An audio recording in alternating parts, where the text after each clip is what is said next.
안녕하세요. 닥터제이 장의사입니다. 오늘은 지금 이 시점에서 봐야 하는 내부에서 박살났으며 고작 20여 년간 존속한 한때 자유진영의 우방국이었던 우리가 흔히 부르는 월남, 베트남 공화국의 멸망에 대해 알아보겠습니다. 자, 우선 1945년 일본 제국이 패망하고 베트남에 영향력을 행사하고 있는 열강은 베트남의 역사에 굴욕을 안겨줬던 프랑스였습니다. 베트남의 영웅 중 영웅으로 추앙받는 호치민이 민족의 독립을 내세우며 1차 베트남 전쟁을 시작했죠.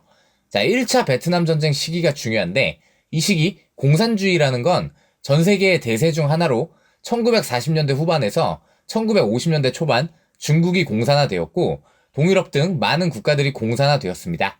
이때 전 세계의 양축이었던 중국, 소련이 1950년 1월에 호치민 정부를 베트남의 합법적인 유일 정부임을 승인했죠.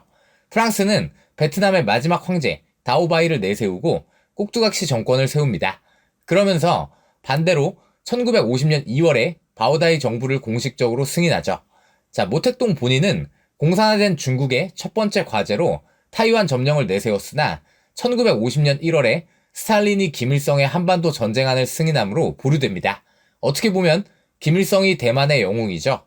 한반도에서 6.25 전쟁이 끝나고 1954년 5월 7일 디엔비엔푸에서 프랑스를 격파한 호치민은 54년 7월 20일 제네바에서 평화협정을 맺고 북위 17도를 기준으로 북은 호치민이 지배하고 남쪽 베트남은 다오바이 황제 정권이 유지한 채로 2년 후 선거를 하여 통합된 정부를 구성하기로 합의했습니다. 즉 이 당시 호치민이 만든 베트남 민주공화국은 국제사회의 정식 승인을 받은 최초의 현대 베트남 정부라고 할 수 있죠. 자, 문제는 바오다이 정부의 프랑스의 탄압을 받아 미국으로 망명했던 응호된 GM이 돌아와 수상이 되는데 이 사람은 자유진영 사람으로 철저한 반공주의자입니다. 당연히 이 사람은 미국의 전폭적인 지원을 받은 사람으로 1955년 10월에 베트남 공화국을 세우고 초대 대통령이 됩니다. 이게 바로 우리가 보통 월남 혹은 남베트남이라고 부르는 국가입니다. 즉 두 개의 정부가 생긴 거고 자유진영과 공산진영이 대립하는 체제인데 해방 후 우리의 상황과 똑같죠? 따라서 필연적으로 2차 베트남 전쟁은 일어날 수밖에 없었죠. 자, 프랑스가 패배하고 철수하자 대신 나선 곳은 당연히 미국이었습니다. 남베트남에 자유진영 정부를 수립하고 공산주의 도미노화를 저지한다. 이건 미국의 유명한 당시 방침이죠. 응호딘 GM은 토지개혁을 실시하고 정착촌을 건설하고 미국의 지원으로 여러 국가 산업을 양성하려 하지만 중화민국을 능가하는 엄청난 관리들의 부정부패와 무능으로 실패합니다. 그러자 남베트남에서는 일명 민족해방전선 NLF라고도 하는데 이들이 들고 일어나고 우리가 보통 말하는 베트콩은 이들의 군사 조직입니다. 북베트남 정부는 이들을 적극 지원하여 남베트남은 말 그대로 전쟁터가 됩니다. 이 GM1족이 1963년의 쿠데타로 비참한 최후를 맞이하고 이후 10차례도 넘는 내부 쿠데타와 정권 교체가 일어나죠. 자, 1964년 통킹만 사건 이후 미국은 직접 군사력으로 베트남에 개입하고 이후 대한민국을 비롯한 자유진영 국가들도 개입하고 소련과 중국도 베트남을 지원함으로 판은 커지게 되었죠. 미국이 적극적으로 개입했지만 베트남전을 승리로 이끌지는 못했고 1968년 당선된 미 대통령 닉슨은 베트남전에서 발을 빼고자 했습니다. 그 유명한 닉슨 독트린을 발표하며 미국은 국지전 개입을 앞으로 제한하며 아시아 국가들의 방해는 자국이 스스로 책임져야 한다는 닉슨 독트린을 발표했죠. 1968년 말 54만 명이 넘던 베트남 내 미군은 1972년에는 2만 9천여 명까지 줄었습니다. 이에 따라 1973년 1월 23일 키신저와 레둑토가 평화협정안에 가조인하고 이로써 2차 베트남 전쟁은 막을 내리게 됩니다. 자, 이제부터 남베트남은 스스로 자국을 지켜야 하는 입장이 되었습니다. 자신들을 지켜주던 미국과 한국군을 비롯한 우방국이 철수하게 되었죠. 그러면 평화협정 체결 당시 양국의 군사력을 국방부 군사편찬연구소 통계로 본 베트남 전쟁과 한국군 논문으로 보면 남베트남 정규군 57만 3천 명, 지방군과 민병대 52만 7천 명, 총 병력 110만 명, 11개 보병, 공수, 해병사단, 해군, 공군, 전차 600대, 장갑차 1200대, 항공기 1270대, 헬기 500대, 함정 1500척, 북베트남 정규군 47만 명, 베트콩 민병대 53만 명, 총 병력 100만 명, 15개 보병사단, 전차 및 장갑차 600대, 항공기 342대. 사실은 그냥 액면가 전력만 보면 상대가 되질 않는 상황이었고, 공군력 같은 경우는 남베트남은 당시 세계 4위로 평가받았으며 탱크, 장갑차, 항공기, 개인화기 모두 당시 세계 최강의 미제입니다.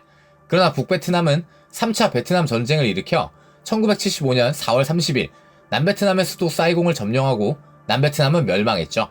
그럼 그 압도적인 전력의 남베트남은 왜 그렇게 간단히 멸망했는가?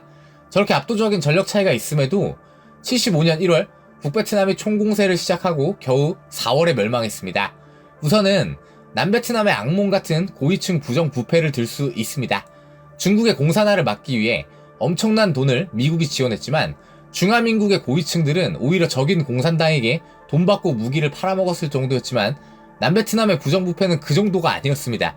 GM 정부가 쿠데타로 무너지고 67년 응행 반티우가 취임하기 전까지 10번이나 쿠데타가 일어났고 당연히 국민은 나라의 신뢰를 가지지 못했으며 그 권력 다툼에 윗선과 군부에게만 돈을 풀고 그 돈을 마련하기 위해 온갖 부정부패가 난리를 쳤죠. 또한 그러한 난리통이었기 때문에 군대와 정치인들은 수도 사이공의 동향에 전념하느라 앞서 말한 베트남 민족 해방 전선을 통제하지 못했습니다. 여러분, 대한민국은 본격적인 전쟁이 일어나기 전에 물론 방법에 문제가 있지만 4.3 사건이나 여수 순천 사건 같이 공산당이 활동할 수 있는 싹 자체를 아예 싸그리 박살을 내버렸죠. 군대 내부에서만 거진 5,000명을 숙청했습니다. 박정희도 이때 걸려 죽을 뻔했죠. 실제 대한민국 안에서는 북한이 쳐들어왔을 때 예컨대 남로당, 박헌영이 장담한 공산당의 내부 봉기가 거의 일어나지 않았어요. 왜냐? 이미 다 싹 쓸어버렸거든요.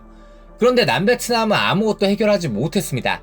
미국과 한국군이 싸운 적은 오히려 진짜 적인 북베트남군이 아니라 바로 이 남베트남 내의 베트콩, 베트남 민족 해방 전선입니다.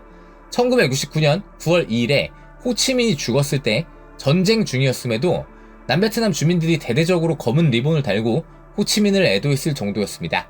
우리로 치면 김일성 죽었는데 전남대에서 분향소 차리고 대학생 단체들이 김일성 주석의 죽음을 애도합니다 라고 현수막하고 플랜카드 붙이던 그때랑 비슷한 거죠. 근데 우리는 최소한 국내에서 이거 미친놈들 아니냐 라는 여론이 강하게 불었는데 남베트남은 전혀 그렇지도 않았다는 겁니다. 여러분, 단적으로 예를 들어볼게요. 나라가 어떻게 망하는지 간단하게 남베트남 정부의 국방부 장관이었던 똔 드타이가 북베트남의 간첩이었습니다. 이 사람은 1956년부터 1965년까지 거의 10년을 국방장관을 했습니다. 무섭지 않아요? 이 사람 걸려서 처형당했고요. 1967년 남베트남 대통령 선거에서 낙선한 야당 지도자 쭝딘주도 간첩이었습니다. 그럼 그 사람이 뭐라고 했느냐? 외세를 끌어들여 동족끼리 피를 흘리는 모습을 조상들이 얼마나 슬퍼하겠는가? 미군의 철수와 우리끼리 해결하자를 강조했습니다. 여러분, 지난번 대선에서 윤석열이나 이재명 둘 중 하나가 사실은 북한의 지령을 받는 간첩이었다고 생각해보세요. 그런데 그런 일이 남베트남에선 진짜 있었다는 겁니다. 대통령 비서실장, 법무부 장관도 간첩이었고 도지사 녹다오도 적의 간첩이었고 사이공 경찰 장관 창반만도 간첩으로 밝혀졌습니다. 북베트남은 남베트남 내 공산당원 9,500명과 민족혁명당원 4만 명을 비밀리에 육성한 것으로 드러났고 당시 남베트남 정부를 규탄하고 미군 철수를 부르짖은 짜누탄 신부도 북베트남의 간첩으로 드러났죠. 남베트남의 신부, 승려, 언론은 연일 반미를 주장하고 미군 철수와 민족운동을 말했습니다. 여러분, 당연히 대한민국에서는 이런 일 자체가 불가합니다. 이런 걸 표면적으로 60에서 70년대 했다가는 그냥 바로 죽음입니다. 그런데 남베트남에서는 대놓고 이런 활동을 표면적으로 해도 이걸 막지를 못했다는 겁니다. 여러분, 경제력과 군사력이 더 높다고 한들 국가나 집단은 내부적으로 무너진다면 멸망을 막을 수 없습니다. 베트남과 한반도는 거진 일란성 쌍둥이처럼 그 상황이 비슷합니다. 그러나 한쪽은 공산화를 막았고 한쪽은 무력하게 무너졌죠. 왜냐? 자국을 지킨다는 의지가 없었기 때문입니다. 여러분, 누군가가 나를 지켜줄 것이라는 것에 의존한다면 당연히 그 의존할 대상이 없을 때 그 집단은 와르르 무너지게 되어 있습니다.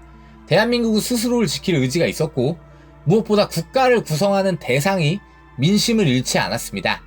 일단 대한민국은 초기 대통령이나 내각을 보면 대부분이 독립운동가라는 것을 알 수 있습니다. 그러나 남베트남은 명분에서 이미 민심을 잃을 수밖에 없었죠. 남베트남의 시작은 침략국 프랑스가 내세운 이전 왕조에서부터 시작했기 때문입니다. 대한민국은 전쟁의 과정에서 보듯 수많은 나라가 우리를 도왔지만 절대 우리는 전쟁의 방관자가 아니었습니다. 또한 국가 수호를 위한 철저한 의지를 가지고 공산당의 활동을 처단했다는 데 있습니다. 여기서는 반미, 민족, 평화를 외치는 위장 공산당 프락치들이 활동할 수가 없었죠. 자, 오늘날에도 일반 반미와 주한미군 철수는 그들의 단골 메뉴죠. 평화협정을 맺어놓고 1975년 북베트남은 일방적으로 이를 무시하고 바로 남베트남으로 진격하죠. 이전 북한의 홍보 사이트 이름이 뭡니까? 우리 민족끼리죠. 그 우리 민족을 침략해 600만 명의 사상자를 낸 전쟁을 일으킨 놈들의 구호가 우리 민족끼리입니다. 이게 코미디가 아니면 무엇이라 하겠습니까? 이 평화협정을 하는 동안에도 남베트남의 야당은 화해 정책을 적극 지지했고 외세를 배격하고 미군 철수를 밀어붙입니다. 북베트남이 심어놓은 월남의 반정부 세력들은 민중을 선동하고 정부, 군대, 언론사, 교육계에서 모두 활동하며 언론을 장악하고 강경파들을 숙청하죠. 여러분, 아무리 강력한 나라도 내부적으로 적이 침투하면 간단하게 망하게 된다는 걸 보여주는 사례가 바로 남베트남의 패망입니다. 그러니까 사실 대한민국이 진짜 대단한 겁니다. 1940에서 70년대까지 이 공산화의 도미노에서 살아남은 국가가 거의 없어요. 지금 이 나라는 자유가 풍만해서 김정은을 찬양해도 법적으로 상관이 없고 천안함을 국가의 자작극이라 해도 전쟁을 미국이 일으켰다고 해도 아무런 문제가 없습니다. 왜? 그런 것도 자유라 이겁니다. 그런데 5.18이나 4.3 사건 가지고 쓸데없는 소리하면 처벌받을 수 있죠. 자, 북베트남은 남베트남 점령 후 그들이 가지고 있는 미군 장비를 노획하여 엄청난 군사력을 가지게 되었고 1978년 캄보디아를 침공해 점령했고 1979년에는 중국하고도 전쟁을 벌여 승리합니다. 이건 베트남의 자존심을 세워주었지만 미국과 적이 되고 그들의 우방이었던 중국과도 단교하게 되므로 스스로 고립되었죠. 국가 경제는 파탄나고 세계 최고의 빈민국이 되었습니다.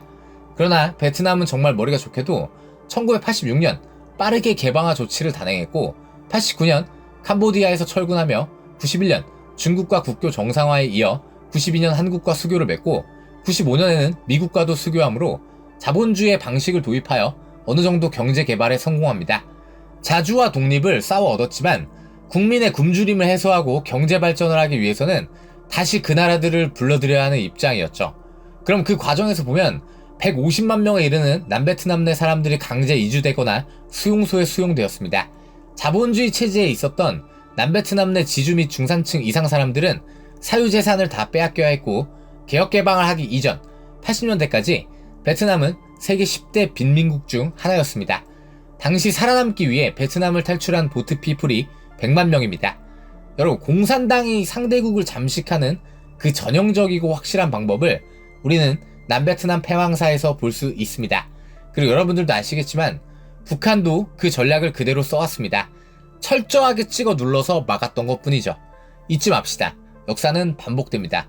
허구한 날 민족, 평화, 자주를 들먹이는 인간들을 조심합시다. 그 민족을 파괴하러 쳐들어온 놈들이 누구고 우리가 힘이 없어 그 평화를 어떻게 지켜왔는지 기억하고 자주를 외치던 자들이 그 뒤에서 무슨 짓을 했는지를 기억해야 합니다. 우리가 그 자주와 평화를 어떻게 지켜왔는지, 그 민주와 자주 평화를 누가 파괴하려 했는지를 역사에서 배워야 합니다. 감사합니다. 진실을 찾아가는 닥터 제이 특강은 계속됩니다.